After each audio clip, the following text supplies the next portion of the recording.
Hi everyone, welcome to Angels Tarot. Hope आप सब खुश होंगे, अपनी लाइफ में हेल्दी होंगे। आज की जो हमारी रीडिंग है उसका टॉपिक है आपके पार्टनर आपसे क्या चाहते हैं, क्या उम्मीद करते हैं वो आपसे, क्या एक्सपेक्टेशंस हैं उनकी आपसे। ये सारी चीज़ें हम आज की रीडिंग में डिस्कस करने वाले हैं। ये एक जनरल रीडिंग है, टाइमलेस रीडिंग है, सभी ज़ोडिक साइन वालों के लिए है, सभी एज ग्रुप वालों के लिए है, मेल फीमेल सभी के लिए है। आप कभी भी इस रीडिंग को देखेंगे आप इसे रेजोनेट कर सकते हैं। एंड अगर रीडिंग आपसे रेजोनेट होती है तो प्लीज़ वीडियो में लाइक कीजिए और कमेंट करके आप क्लेम कर सकते हैं वीडियो को। और आपसे एक रिक्वेस्ट है, अगर आप पहली बार वीडियो देख रहे हैं या पहली बार चैनल पे आए हैं तो प्लीज़ चैनल को सब्सक्राइब कर दीजिए एंड बेल आइकन को ज़रूर प्रेस कर दीजिए। एंड अगर वीडियो आपको अच्छी लगती है तो वीडियो को लाइक एंड शेयर ज़रूर कर दीजिए, ठीक है। चलिए कार्ड्स को शफल कर लेते हैं हम एंड एंजल से प्रे करते हैं कि वो हमें सही गाइडेंस दें एंड हमें बताएं कि हमारे व्यूअर्स के जो पार्टनर हैं वो उनसे क्या चाहते हैं, क्या एक्सपेक्टेशंस हैं उनकी उनसे। जो फर्स्ट कार्ड आ रहा है केमिस्ट्री,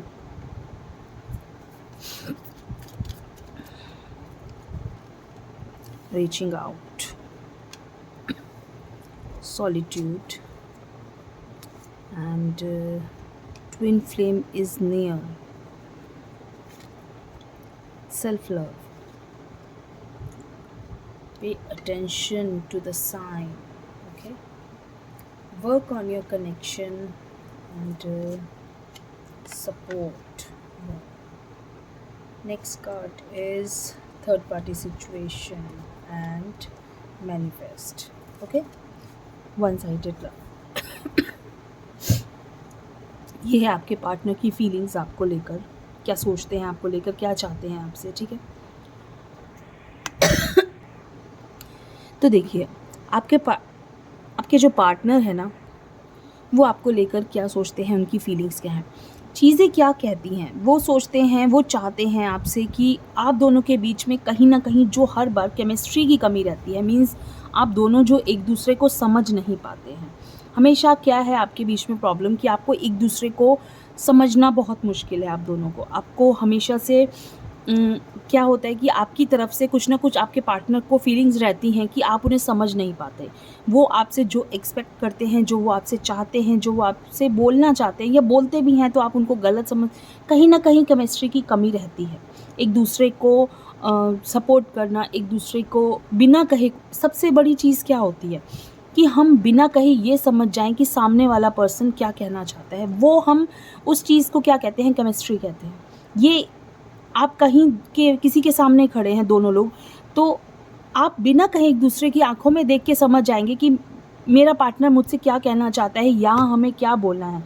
इसे हम क्या कहेंगे, आपकी केमिस्ट्री बहुत अच्छी है। ये चीज़ उन्हें ऐसा लगता है कि ये चीज़ आपकी तरफ से उन्हें थोड़ी कम लगती है। उन्हें लगता है कि आप उन्हें समझते नहीं हैं। और सबसे बड़ी चीज़ है, उनको एक फीलिंग क्या आती है कि आप उनकी बात मानते नहीं हो। मीन्स कि रीचिंग आउट मीन्स हम इसे इस तरह से कार्ड को ले सकते हैं कि उन्हें ऐसा लगता है कि हमेशा से आप वो आपसे जो एक्सपेक्ट करते हैं ना, आप हमेशा उससे उल्टा काम करते हो। मीन्स उन्होंने जो कहा कि ऐसा मत करो या ये तुम्हारे लिए सही नहीं है, आपका जो मन करता है आप वो चीज़ करते हो। देखिए, हर किसी की अपनी लाइफ है, हर कोई अपने अकॉर्डिंग सोचता है, हर कोई अपने अकॉर्डिंग काम करना चाहता है। हमें ऐसा लगता है कि जब हमें कोई, हमारा पार्टनर या कोई भी इंसान हमें कहता है कि तुम ऐसा नहीं करो, ये तुम्हारे लिए ठीक नहीं है, या ये मत करना, ये मत पहनना, तो हमें क्या लगता है वो हम पे ज़बरदस्ती थोपी जा रही है चीज़, ठीक है। तो वो चीज़ कहीं ना कहीं उन्हें हमेशा लगती है कि आप उनकी सोच से बाहर हो, मीन्स उनके कहे से बाहर हो। तो वो आपसे उम्मीद यही करते हैं, एक्सपेक्टेशंस बहुत ज़्यादा है एक्चुअली आपके पार्टनर की। उनकी एक्सपेक्टेशन क्या है कि आप उनकी बात मानो। आप उनकी बात नहीं मानते, उन्हें प्रॉब्लम रहती है इस चीज़ से। और उसका रीज़न क्या बनता है, झगड़ा। उसका रीज़न क्या होता है, दुख। आपको भी दुख होगा, उनको भी दुख होगा। दोनों एक दूसरे को नहीं समझेंगे, एक दूसरे के की बात को, प्रॉब्लम्स आ जाएंगी इससे कि जब आप एक दूसरे की बात को नहीं समझ पाएंगे, नहीं मानेंगे या एक दूसरे को नहीं सपोर्ट करेंगे, तो उससे क्या होगा कि झगड़ा बढ़ेगा और आप दोनों के बीच में दूरी आ जाएगी, सेपरेशन हो जाएगा, प्रॉब्लम्स बढ़ जाएंगी। उसका फ़ायदा कौन उठाता है, थर्ड पार्टी सिचुएशन। कहाँ आती है थर्ड पार्टी सिचुएशन, जहाँ केमिस्ट्री की कमी होती है। यही रीज़न बनता है आप दोनों के बीच में। अगर हम कभी भी कोई थर्ड पर्सन आता है कभी भी कोई थर्ड पर्सन आता है, उसका रीज़न क्या होता है कि मैं एक दूसरे को नहीं समझना, एक दूसरे पे अपने कनेक्शन पे काम ना करना, मीन्स आपकी जो रिश्ता है ना उस पे आपको काम करना है। जहाँ ये चीज़ें नहीं होंगी, जहाँ केमिस्ट्री नहीं होगी, जहाँ सपोर्ट नहीं होगी, जहाँ एक दूसरे पे विश्वास नहीं होगा, हमेशा वहाँ थर्ड पर्सन इस चीज़ का फ़ायदा उठाएगा। और आपके रिश्ते में यही प्रॉब्लम आती है। आपके रिश्ते में जब भी लड़ाई होती है, कोई थर्ड पर्सन आके उस चीज़ का फ़ायदा उठा के जाता ही जाता है। ठीक है? तो कोशिश कीजिए कि अपना सपोर्ट बना के रखिए, एक दूसरे का सपोर्ट बनिए। आपके पार्टनर क्या यही उम्मीद करते हैं कि हम एक दूसरे का सपोर्ट करें। देखिए, चाहता कोई भी नहीं है। मैं कहूँगी कि आप चाहते हो कि लड़ाई हो, ऐसा कभी भी नहीं होता। जब आप एक रिश्ते में होते हो, तो आप इस सोच के साथ नहीं होते हो कि मुझे इस रिश्ते को ख़राब करना है। हमेशा 2 लोग जब किसी बंधन में होते हैं, किसी रिलेशनशिप में होते हैं, तो उन्हें लगता है कि ये हमारा एक पॉजिटिव साइड रहे हमारी लाइफ का, क्योंकि हम अपनी लाइफ की परेशानियों से दुखी आके ही हम ऐसा रिश्ता बनाते हैं कि जहाँ से हमें थोड़ी पॉजिटिविटी मिले, जहाँ से थोड़ी हमें खुशी मिले, जहाँ कोई हमें समझे। जहाँ सारी दुनिया हमें समझ नहीं पाती, तो हमें एक एक्सपेक्टेशन होती है कि हमारे पार्टनर जो हैं वो हमें समझेंगे, और जहाँ वो हमें समझ नहीं पाते तो वहाँ सबसे ज़्यादा प्रॉब्लम्स आती हैं, रिलेशनशिप ख़राब होते हैं। और आप यकीन मानोगे, आपकी लाइफ में जितनी भी प्रॉब्लम्स होंगी ना, ये प्रॉब्लम आपकी सबसे बड़ी लगने लगती है, क्योंकि हमारी एक्सपेक्टेशंस ज़्यादा होती है ना, कि सारी दुनिया को छोड़ के हमने उस इंसान को चुना कि वो हमारी खुशी का कारण बनेगा, और वही हमारे सबसे बड़े दुख का कारण बन जाता है। वही इंसान हमारे लिए सबसे ज़्यादा इतना ज़्यादा हम डिप्रेशन में चले जाते हैं, लोग इतना ज़्यादा स्ट्रेस में चले जाते हैं सिर्फ़ एक रिश्ते की वजह से। अदरवाइज़ जितनी भी प्रॉब्लम्स होती हैं ना, वो सारी छोटी लगने लगती हैं सिर्फ वो एक प्रॉब्लम के सामने। तो आपको सबसे बड़ी चीज़ क्या करनी है? देखिए, सबसे बड़ी चीज़, हम ऐसा कहें कि हमने हमेशा सामने वाले को समझना है, नहीं। अपनी भी एक सोच है, अपने आप को भी हमें समझना है कि हम क्या चाहते हैं, हमें क्या अच्छा लग रहा है, हमें क्या चाहिए लाइफ में। जहाँ लोग ये समझने लगते हैं, तो सामने वाले को प्रॉब्लम हो जाती है कि हमेशा ये इंसान सेल्फ़िश है। ये सेल्फ़िशनेस नहीं होती है, खुद से प्यार करना सेल्फ़िशनेस नहीं है।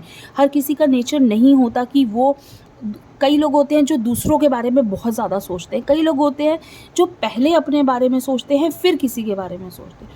तो ऐसे लोगों को लोग सेल्फ़िश कह देते हैं। देखिए, वो सेल्फ़िशनेस नहीं होती, वो खुद से प्यार करना होता है। अगर हम पहले अपने बारे में सोच रहे हैं, तो वहाँ कहाँ गलती है, मुझे ये समझ में नहीं आता।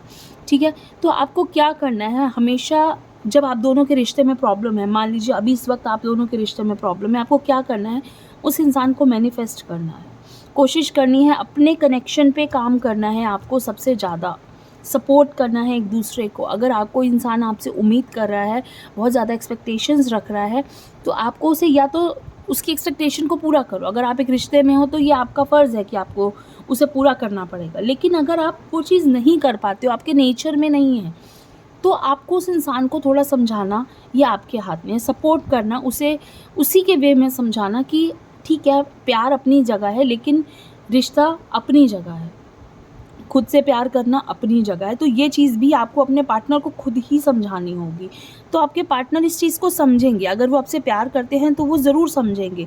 देखिए, एक दूसरे के दुख का कारण नहीं बनना है हमें एक दूसरे की खुशी का कारण बनना है, एक दूसरे के लिए जीना है, एक दूसरे के साथ जीना है। यही एक सच्चा रिश्ता है, जहाँ हम दोनों एक दूसरे के लिए जिए, एक दूसरे के साथ खुश होके जिए। ये ना हो कि ये रिश्ता हमें मजबूरी लगने लगे, ये ना हो कि रिश्ता आपको एक बंधन लगने लगे कि कब ये ख़त्म होगा और मेरी जान छूटेगी। कई बार रिश्ते हमारे इस तरह से बन जाते हैं कि हमें लगता है कि कब ये रिश्ता ख़त्म होगा और मेरी इस इंसान से, इस रिश्ते से जान छूट जाए, क्योंकि वो हमें बहुत ज़्यादा टॉक्सिक हो जाते हैं वो रिश्ते। तो वहाँ आपको काम करना होगा, उस रिश्ते पे आपको अटेंशन देना होगा कि किस तरह की चीज़ें हमारे बीच में चल रही हैं। Pay attention to the sign, आपको उस चीज़ को समझना है कि किस तरह की चीज़ें, प्रॉब्लम्स हमारे बीच में आ रही हैं, उसमें कहाँ कमी रह रही है, कहाँ मैं नहीं समझ पा रही उसे, या नहीं समझ पा रहा उसे कि वो मुझसे क्या चाहती है या क्या चाहता है। ये हमें खुद ही समझना है, और हमारे पर्सन को भी हमें खुद ही समझाना है। कोई थर्ड पर्सन अगर बीच में आप किसी को डालोगे, आप समझ लो आपका रिश्ता ऑलमोस्ट ख़त्म है। तो मेरी आप सबसे रिक्वेस्ट है, अपने रिश्ते को ख़त्म नहीं करें, अपने रिश्ते को एक दूसरे के साथ जीने वाला बनाए, एक दूसरे के बगैर जीने वाला नहीं। देखिए प्यार करना इज़ वेरी, कई बार हमें ऐसा लगने लगता है कि मैं एक वन साइडेड लव है ये रिश्ता वन साइडेड लव है। मैंने बोला ना, बंधन लगने लगते हैं हमें रिश्ते। क्यों बंधन लगने लगते हैं हमें रिश्ते? इसलिए बंधन लगने लगते हैं क्योंकि हम बहुत ज़्यादा एक्सपेक्टेशंस रखते हैं इंसान, बहुत ज़्यादा एक्सपेक्टेशंस, और वो कारण बनती है सेपरेशन का। ठीक है? तो हमें सेपरेशन का कारण नहीं बनना है किसी के, हमें प्यार का कारण बनना है, एक दूसरे के साथ जीना है। ठीक है? तो मैं आप सबसे यही उम्मीद करती हूँ कि अपने रिश्ते को एक बहुत खूबसूरत जर्नी बनाइए। ट्विन फ्लेम, देखिए ट्विन फ्लेम इज़ नियर, बहुत पास है आपकी ट्विन फ्लेम। आपका जो रिश्ता है बहुत प्योर है, बहुत ही प्यारा रिश्ता है। उसे इन चीज़ों के साथ ख़त्म मत कीजिए। इन चीज़ों के लिए झगड़े करके, या मैं कहूँगी कि प्रॉब्लम्स के साथ ख़त्म ना करें। उसे कोशिश करें बचाने की, जितनी आप कोशिश कर सकते हैं कीजिए। मुझे पता है बहुत सारे लोग कहेंगे मैम हमने बहुत कोशिश की लेकिन ये नहीं हमसे हुआ। तो देखिए वो हमारी किस्मत में नहीं है। जो चीज़ आपने बहुत कोशिश कर ली फिर भी नहीं ठीक हुआ, तो आप उसे किस्मत समझ के छोड़ दीजिए कि ये इंसान मेरी किस्मत में नहीं था, या उसकी किस्मत ख़राब थी। अगर उसने आपको धोखा दिया तो उसकी किस्मत ख़राब थी कि उसकी किस्मत में आप नहीं थे। ठीक है? तो बहुत कोशिश कीजिए, पहली तो कोशिश यही होनी चाहिए कि बचा के चलो, हर किसी से बचा के चलो। सिर्फ़ आप दोनों एक रिश्ते में होने चाहिए, किसी थर्ड पर्सन की एंट्री आपके रिश्ते में ना हो। ठीक है? तो एक छोटी-सी रीडिंग है आपका रिश्ते के लिए, आपके पार्टनर आपसे क्या एक्सपेक्ट करते हैं। तो कैसी लगी आपको ज़रूर बताइए। थैंक यू सो मच, खुश रहिए।